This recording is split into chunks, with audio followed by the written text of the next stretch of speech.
দ্বিতীয়বারের মতো বক্তব্য রাখবেন মিস্টার দুলাল। মাননীয় সদস্য, আপনার সময় 6 মিনিট।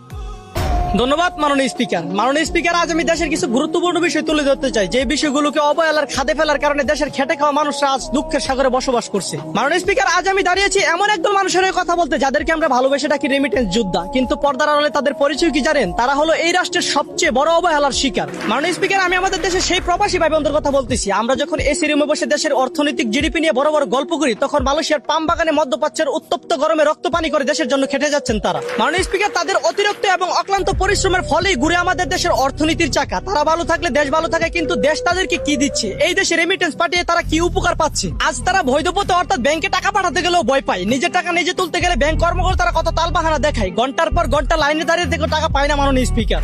লক্ষ লক্ষ টাকা ব্যাংকে আটকে রেখে প্রবাসীদের ফ্যামিলিদেরকে চাপে রাখে। আর আটকাইবে না কেন মাননীয় স্পিকার? এই দেশের নেতা নামক কিছু চোররা তাদের পাওয়ার দেখে ব্যাংক থেকে হাজার হাজার কোটি টাকা লোন নিয়ে দেশ থেকে উধাও হয়ে দেশের ব্যাংক খাতগুলোকে আর্থিক সংকটে ফেলে দিচ্ছে মাননীয় স্পিকার। দেশের ক্ষতিকারক মানুষদেরকে আমরা সম্মান দিয়ে কুল পাই না, অথচ বিমানবন্দরে যাদেরকে সম্মান দেওয়ার কথা তাদের সাথে আমরা চোর ডাকাতের মতো ব্যবহার করি মাননীয় স্পিকার। একটা দেশের সবকিছু নির্ভর করে অর্থনীতির উপর, আর সেই অর্থনীতি টিকিয়ে রাখার মূল